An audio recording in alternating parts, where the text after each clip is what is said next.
Okay guys, अब second step हमारा जो हमें कैलकुलेशंस के लिए ज़्यादा स्ट्रॉन्ग बनाएगा। बगैर कैलकुलेटर के हमें cos theta, sin theta, tangent theta की वैल्यूज पता होनी चाहिए, ठीक है। सिमिलरली बगैर कैलकुलेटर के हमें स्क्वायर रूट निकालना आना चाहिए, ठीक है। पेन और कॉपी रेडी करें हम। बगैर कैलकुलेटर के आपको मैं स्क्वायर रूट निकालना सिखाता हूँ, फिर sin cos tan की वैल्यू, ठीक है। Get ready.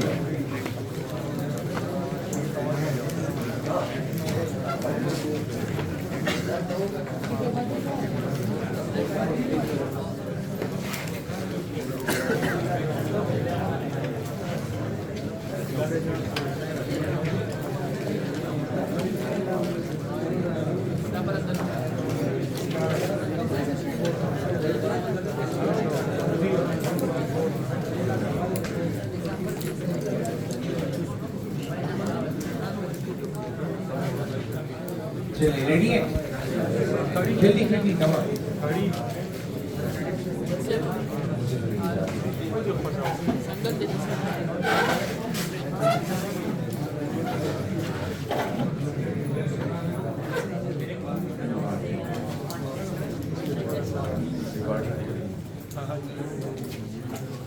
अच्छा गाइस रेडी है, चलिए इसमें बताएं कि जो इसके रूट आपको आता है वो मैं लिख देता हूँ।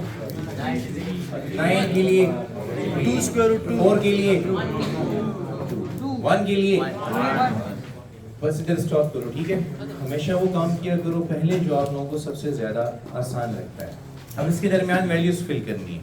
मेरा दावा ये है कि मैं सिर्फ एक ही दफा कराऊंगा और आपको जुबानी याद हो जाएगी, ठीक है। आप लोग लिखिए मत, अब सिर्फ ऊपर देखेंगे क्या हो रहा है। सीक्वेंस को एब्जॉर्ब करें, जुबानी याद करना आसान हो जाएगा। देखिए इधर 3 में से 0.2 कम करें तो क्या आएगा 2.8, फिर 0.2 कम करें, फिर अब 2 के बाद 0.3 कम करना है तो क्या आएगा, फिर और अब 1 रहेगा। 1 स्क्वायर रूट 1 तो 1 ही है। अच्छा इसके बाद 1 बाय स्क्वायर रूट 0.3 कम करो, एक्चुअली ये 0.707 है और ये 0.6 अप्रोक्सीमेटली। इसमें कुछ वैल्यूज को आसानी के लिए मैंने राउंड ऑफ किया हुआ है, लेकिन बहुत क्लोज मार्जिन पे राउंड ऑफ किया हुआ है, कोई इतना बड़ा एरर नहीं है। तो समझ आया, 3 के बाद कितना कम करोगे 0.2, 0.2, 0.2, 0.2 और 2 के बाद 0.3, 0.3 और फिर ये तो 1 ही हमें पता है, फिर 0.3 और 1। समझ आ गई 0.1 यहाँ तक एब्जॉर्ब हुए सीक्वेंस। आई बिलीव कि अगर मैं ये मिटा भी दूं तो आप जुबानी कर लेंगे। Go for it, come on, लिखो अपने पास, कम ऑन क्विकली।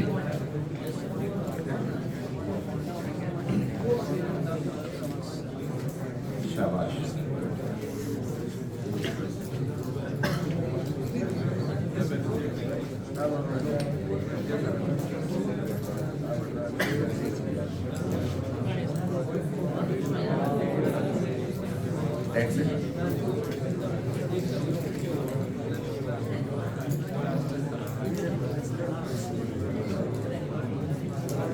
तो सबने कर लिया? Yes sir. अच्छा, अब आपने डेटा को लर्न किया, ठीक है। अंडरस्टैंडिंग के बाद आपने लर्न कर लिया, रिकॉल करो और मुझे बताओ। Let's start. 3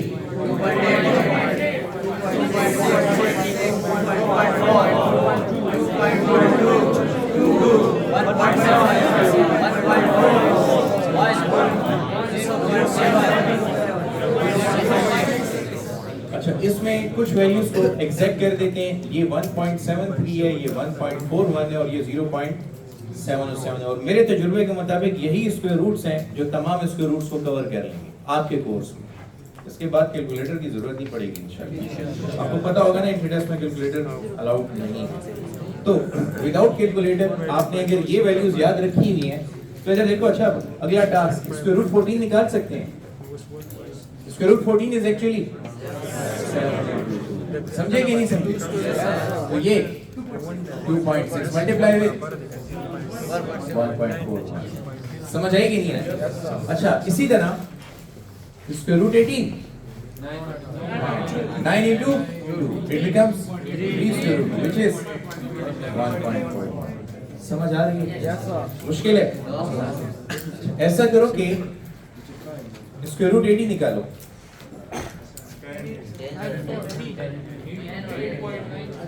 8.9 एग्जैक्टली। हर जगह पर ट्रिक नहीं यूज करनी, कहीं कहीं पे कॉमन सेंस भी यूज करना। इसका परफेक्ट स्क्वायर 81 है।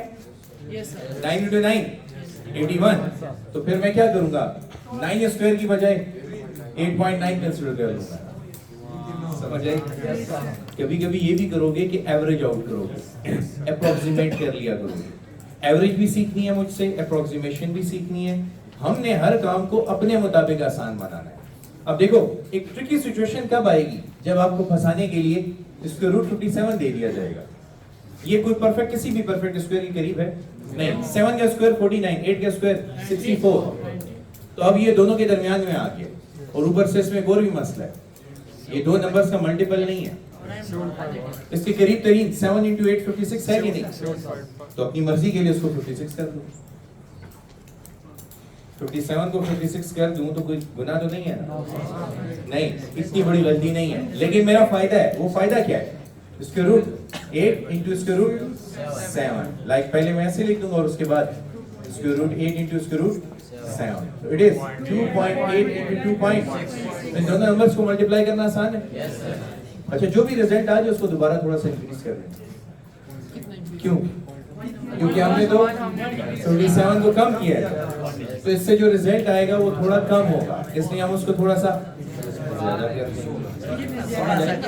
थोड़ा सा यार, इतना नहीं ना करो, बस आप लोग ना करो। अगर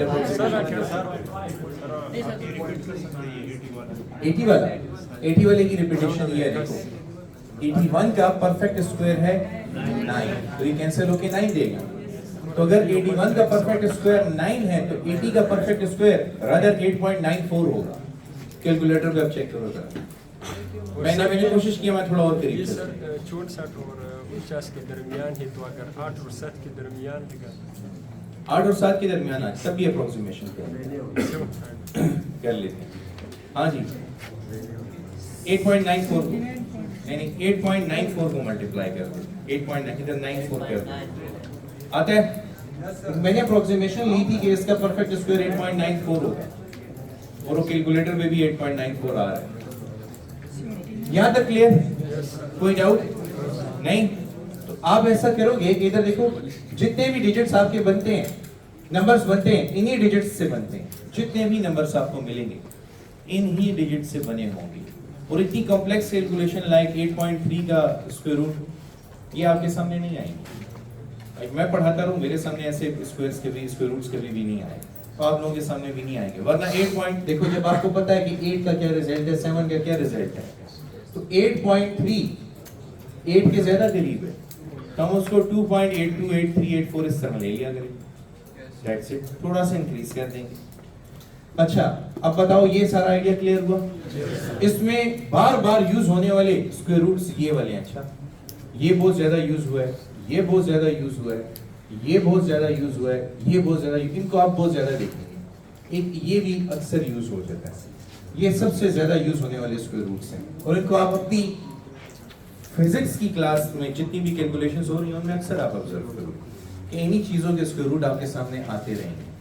अच्छा, ये हो गया हमारा स्क्वायर रूट का मसला हल। अब चलते हैं कॉस, साइन और टेन की तरफ। इसकी वैल्यू जुबानी याद है? कुछ नहीं, सारी आनी चाहिए। सारी नहीं, मैं कहता हूँ सिर्फ एक आती हो तो फिर सारी आती है। सिर्फ एक वैल्यू, साइन 0 इज 0, बाकी सारी आती है। मैं बताता हूँ कैसे। साइन थीटा और कॉस थीटा के बारे में साइनोसाइडल फंक्शंस हैं ये। These are sinusoidal functions. Sine theta और कॉस थीटा, इनकी अगर वेव फॉर्म आप ड्रॉ करो ना, इनका ग्राफ ड्रॉ करो तो ऐसी शेप आती है। इस शेप को हम साइनोसाइडल शेप कहते हैं। अल्टरनेटिंग करंट पढ़ी होगी आप लोगों ने। अल्टरनेटिंग करंट का सिंबल क्या है? इफ यू रिमेंबर, तो अल्टरनेटिंग करंट की मैथमेटिकल फॉर्म में साइन थीटा यूज होता है, इसलिए उसकी वेव फॉर्म भी साइनोसाइडल है। ठीक है? अच्छा, बहरहाल मैं इस वक्त साइनोसाइडल वेव फॉर्म के ऊपर बात नहीं करना चाहता। चैप्टर नंबर 7 में उसको खुल के डिस्कस करेंगे। राइट नाउ मैं बात करना चाहता हूं कि ये बाउंडेड फंक्शंस हैं। ये कौन से फंक्शंस हैं? Bounded function. अब बाउंडेड फंक्शन का मतलब क्या है? बाउंडेड फंक्शन का ये मतलब है इस केस में कि इनकी वैल्यूज -1 से छोटी नहीं हो सकती, 0 और +1 से बड़ी नहीं हो सकती, चाहे आप इसको जो भी एंगल दे दें। एंगल दे दें आप cos 0 1, cos 180 -1। अब आप cos 1800 भी दे दें, रिजल्ट -1 और +1 के दरमियान ही रहेगा। ना ये इससे बड़ा हो सकता है और ना ये इससे -1 से छोटा हो सकता है। समझ आई?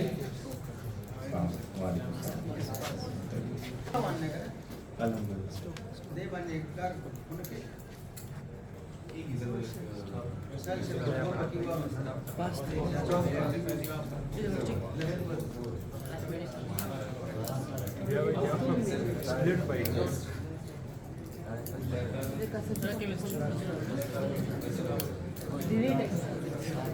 Okay guys, let's continue. Bounded function है, तो बाउंडेड फंक्शन का क्या मतलब हुआ? बाउंडेड फंक्शन का ये मतलब हुआ कि इसकी वैल्यू की लिमिट्स मौजूद हैं, बाउंड्रीज पता है हमें। बाउंडेड है तो मतलब बाउंड्री पता है कि बाउंड्री -1 से कम नहीं हो सकती और +1 से ज्यादा नहीं हो सकती। मेरी बात को समझे? अच्छा, इसकी निस्बत ओपन फंक्शन होता है। Tangent theta is an open function. अब ये ओपन फंक्शन क्या होता है? बाउंडेड का ऑपोजिट क्या होगा? ओपन, जिसकी बाउंड्रीज नहीं होंगी, जिसकी बाउंड्रीज नहीं होंगी। अब बाउंड्रीज ना होने का क्या मतलब है कि ये -∞ से 0 और 0 से +∞ तक कोई हद ही नहीं है इसकी कि आप इसको रोक सको, इसकी वैल्यूज जाती रहती हैं। अच्छा, याद रखो इन्फिनिटी का क्या मतलब होता है? अनडिफाइंड या मैक्सिमम वैल्यू। इसके दो मतलब हैं। अनडिफाइंड यानी आपको पता ही नहीं है कि लास्ट लिमिट क्या है। जब आपको ना पता हो तब भी इन्फिनिटी का सिंबल यूज होता है, और जब वो अपनी मैक्सिमम वैल्यू सैचुरेशन पे पहुंचे तब भी इन्फिनिटी कहते हैं हम। ठीक है?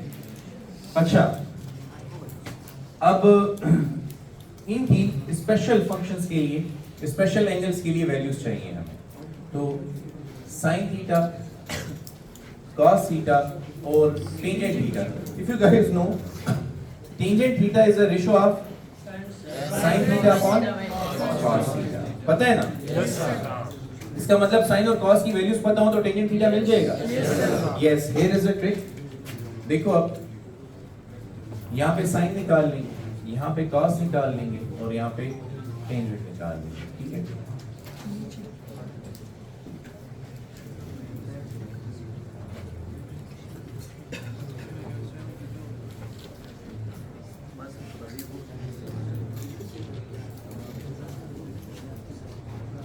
अच्छा, एंगल्स हैं 0, 30, 45, 60 और 9। 5. You have 4 fingers and 1 thumb in a hand. Don't say I have 5 fingers in one hand. Remember, the fingers are 4. This one is thumb. ये पता है? जो मेजॉरिटी पीपल वो कहते हैं एक हाथ में 5 फिंगर्स हैं। फिंगर्स नहीं, fingers you have 4 fingers. This one is thumb. ठीक है?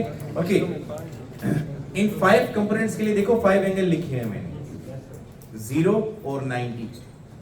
इन दोनों में कितना एंगल है? 90। If you look at it, 0 90। तो 0 से आपने 90 तक जाना होता है, तो 0 ये, फिर ये और ये 60 और फिर आखिर में 90। ये 5 स्पेशल एंगल याद कर लें, आप लोगों को कभी भी तकलीफ नहीं होगी फिजिक्स के न्यूमेरिकल सॉल्व करते हुए विदाउट कैलकुलेटर। और ये आते भी बहुत हैं। इसके लिए पहले तरीका सिखा देता हूँ। 0, 1, 2, 3, 4 लिख दो। साइन थीटा पहले लिखना है। अच्छा, ये ना हो कि cos ऊपर लिख के और 0, 1, 2, 3, 4 लिखो। अगर cos लिखा होता तो फिर ये 4, 3, 2, 1, 0 होता। अच्छा, मैं हर स्टेप के लिए कलर चेंज कर लेता हूँ। ठीक है? अब सबको 4 पे डिवाइड कर दो। ठीक है? और अब सबका स्क्वायर रूट ले लो। कितने स्टेप हो गए? 3 कलर, 3 स्टेप। चौथे स्टेप में कैलकुलेशन करो। 0/4 is 0 और 0 का स्क्वायर रूट भी। It means sin 0 is 0। अच्छा, फिर स्क्वायर रूट ऑफ 1 और square root of 4 2 and 1/2 is 0.5। पढ़ रहा है कि नहीं? अच्छा, फिर 2 by 4 is 1 by 2. तो square root 1 is 1 and square root 4 is 2. तो ये रिजल्ट सॉरी स्क्वायर रूट ये वहां यहाँ पे तो 1 आ गया था ना, ये कैंसिल हुआ था और यहाँ पे 2 बचा था, तो square root 1 is 1 and square root 2 is square root 2 और 1 by square root 2 0.707. फिर यहाँ पे square root 3 और यहाँ पे 2 square root 3 1.73 और 1.73 का हाफ 0.866. तो इसको अगर आप 2 पे डिवाइड करें तो 0.866 आ जाएगा और 4 by 4 is 1 का स्क्वायर रूट भी 1. तो वैल्यू इंक्रीज हुई है 0.5, 0.7, 0.8 और 1 की तरह इंक्रीज हुआ कि नहीं? अब ये अपनी मैक्सिमम वैल्यू को पहुंच गया. अगर इसके बाद एंगल बढ़ाया तो ये कम होगा. वैसे आपको बता भी देता हूं, अगर आप 120 पे चले गए ना तो ये दोबारा कम होके 0.86 हो जाएगा. वैसे ये देखो ना 60 से 90 तक एंगल कितना इंक्रीज हुआ है? 30 और 90 से 120 तक भी 30 और रिजल्ट क्या हुआ? जितनी वैल्यू इंक्रीज हुई थी उतनी ही कम भी हो गई है. समझे कि नहीं? अच्छा नहीं माइनस नहीं होगा. साइन थीटा पहले और दूसरे क्वाड्रेंट में पॉजिटिव है, कॉस थीटा दूसरे क्वाड्रेंट में यानी एक्स एक्सिस पे वो लाई करता है तो वो नेगेटिव होगा. अच्छा ये समझ आया? मतलब साइन 0 और साइन 90 1, साइन 0 और साइन 90. अब आपने 0 से 1 तक ट्रेवल करना है, दरमियान में सिर्फ 3 वैल्यूज हैं और वो बढ़ भी रही है 0.5, 0.7, 0.8 और 1. तो sine 0 sine 30 sine 45 sine 60 sine 90. याद हुई? इसको रिवर्स ऑर्डर में लिखो तो cos थीटा बनेगा. रिवर्स ऑर्डर बताओ. cos 0 1 और cos 30 866 707 और देखो 60 से 90 पे आते हुए जितना डिक्रीज हुआ है उतना ही फर्दर डिक्रीज होगा तो -0.5 है. अब आप नोटिस करो साइन 60 और साइन 120 सेम है कि नहीं? कितना है? लेकिन cos 60 और cos 120 मैग्नीट्यूड में तो सेम है लेकिन डायरेक्शन सेम नहीं है. समझ आई? अच्छा ये cos के ये दो एंगल बहुत ज्यादा फेमस है. अच्छा cos 60 और cos 120 ये बड़े ट्रबलसम है, बहुत ट्रबलसम. इसके ऊपर बड़ी ट्रिक्स भी बनती हैं. वन सच मैंने आपको टीच भी की थी. हाँ ये कौन सा ट्रायंगल है? अगर ये तीन वेक्टर्स A, B और C हैं तो बताइए A और C में कितना एंगल है? 60. B और C में 60 और A और B में 1, क्योंकि हम A को रीड्रॉ करेंगे ताकि A और B कैसे आ जाए? टेल टू टेल आ जाए. अभी ये कैसे पढ़े हुए हैं? हेड टू टेल पढ़े हुए हैं. तो टेल टू टेल जब लेके आएंगे तो ट्रू एंगल मिलेगा which is the angle between their tales 120. तो अब देखो cos 60 किसके बराबर है? 1/2 और cos 120 किसके बराबर है? -1/2. अगर आप 60 के एंगल लेते तो ये रिजल्ट था, लेकिन 120 के एंगल पर तो साइन थीटा में तो बंदा बच जाता है लेकिन cos थीटा में मुकम्मल तौर पर क्वेश्चन गलत हो जाएगा. इसलिए इस बात का ख्याल रखें. समझ आई? अच्छा देखो इसको फ्रैक्शन फॉर्म में अगर लिखें, ये तो डेसिमल फिगर है ना, फ्रैक्शन की फॉर्म में लिखें तो ये स्क्वायर रूट 3/2 ये 1 बाय स्क्वायर रूट 2 ये 1/2. ठीक है और ये तो 0 ही रहेगा. अब टेंजेंट थीटा इज जो मैंने पढ़ाया था, tangent theta is sin theta by cos theta. तो निकाल लें 1/0 तो ये 0/1 तो 0/1 इज इक्वल टू 0. फिर यहाँ पे 1/2 है और यहाँ पे स्क्वायर रूट 3/2 है तो 1/2 अपॉन स्क्वायर रूट 3/2 दोनों कैंसिल, रिजल्ट 1/√3. ठीक है. फिर वो कौन सा एंगल है जहाँ पे साइन और कॉस की वैल्यू सेम हो गई है? 45. तो रेशो क्या होगी? 1, क्योंकि आप 0.707 और 0.707 को डिवाइड करोगे रिजल्ट आएगा. यहाँ पे साइन थीटा स्क्वायर रूट 3/2 और cos थीटा यानी cos 60 1/2 है, कैंसिल होगी रिजल्ट स्क्वायर रूट 3 और यहाँ पे 1 और 1 by 0 इज Undefined. अनडिफाइंड। ये फिगर अनडिफाइंड है, ऐसा कोई नंबर नहीं है जिसके साथ मैं 0 को मल्टीप्लाई करूं तो 1 आ जाए, दैट इज नॉट पॉसिबल, इसलिए हमने अनडिफाइंड लिख दिए। यानी कि एक बात देखो अच्छा कमाल की, वो ये कि टेंजेंट थीटा की सिर्फ 3 वैल्यूज इंपॉर्टेंट है। कौन कौन सी? 30, 45 और 60। अच्छा 30 पर ये कितना है? 0.6, फिर 1, फिर 1.7, तो ये बढ़ता चला जा रहा है। और इसके बेपनाह क्वेश्चन आप लोगों के पास मौजूद है। टेंजेंट थीटा का दूसरा नाम कोई जानता है? स्लोप। टेंजेंट थीटा को हम स्लोप भी कहते हैं। स्लोप फिर मैं चैप्टर 3 में आप लोगों को टीच करूंगा। Will see a whole lot of world inside the slope. Horizontal. Slope के अंदर बड़े जबरदस्त कमालात हैं। जो ग्राफ अगर आपको सीखना है तो स्लोप तो आपको पढ़नी ही पड़ेगी, बहुत आसान है वो, ठीक है? यहाँ तक क्लियर? अच्छा फिर इसमें ऐसा करो कि 2 वैल्यूज और ऐड कर दो। ये है 180 की और sin 180 0, sin 0 एंड sin 180 दोनों सेम है कि नहीं? अच्छा cos 0 1, लेकिन cos 180 -1। Again this is very important, याद रहेगा इंशाल्लाह। अच्छा फिर 2 वैल्यूज और देखो जो बहुत इंपॉर्टेंट है, बहुत ज्यादा। उनमें आपके पास sin dash is equal to 1/4 and cos dash is equal to 1/4। वो एंगल बताओ जिस पर sin थीटा की वैल्यू 1/4 हो जाती है। वो एंगल बताओ जिस पे 1/2 है, 30 है। वो एंगल जिस पे साइन की वैल्यू हाफ है वो कितना है? 30 है। अब साइन की वैल्यू क्वार्टर हो जाए, वो एंगल फॉर्चुनेटली वो 15 है। एंगल हाफ करने से हमेशा वैल्यू हाफ नहीं होती, देख लो ना। साइन 60.866, तो फिर आप क्या कहते हैं कि साइन 30 जो है इसका हाफ है, 0.433 है। तो इस दफा इत्तेफाकन ऐसा हुआ है कि एंगल हाफ करने पे वैल्यू भी हाफ हुई है। इसको फिर मैं इंशाल्लाह यूज करूंगा, ये बड़ा इंपॉर्टेंट है। अगला एंगल जो बड़ा जबरदस्त इंपॉर्टेंट है वो बताओ, cos कौन सी वैल्यू पर हाफ हो जाता है? 60 पर। cos 60 is 1/2। वो एंगल बताओ जिस पर cos की वैल्यू क्वार्टर हो जाएगी। नहीं वो तो sin की होती है। That is 75, you are damn right. That is 75, क्योंकि इधर देखो, इधर देखो, आप 60 पर क्या वैल्यू ले रहे हो? 1/2। 90 पे क्या वैल्यू ले रहे हो? 0। इनका मिडिल का एंगल भी सेम मिड वैल्यू दे रहा है, इत्तेफाक है, हमेशा ऐसा नहीं होता। तो ये 2 एंगल याद रखने हैं, sin 15 और cos 75। sin 15 1/4 और cos 75 1/4।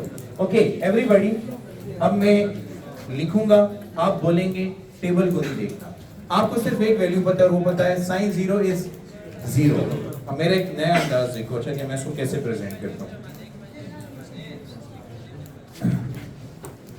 sin 0 0, अच्छा sin 15 1/4, sin 30 1/2, sin 45 1/√2 कह दो या 0.707 कह दो, फिर sin 60 √3/2 और sin 90 1 और sin 120 √3/2। 60 और 120 सेम है और sin 180 it is equal to, समझ आई? अच्छा बोलो, cos 0 1, cos 30 √3/2, cos 45 1/√2, cos 60 1/2, cos 90 0, cos 120 -1/2, the famous one, and cos 180 -1। समझ आ गई बात? ओके ये सेक्शन कंप्लीट हो गया, ठीक है? नेक्स्ट सेक्शन की तरफ चलते हैं, पिक्चर ले ले इसको।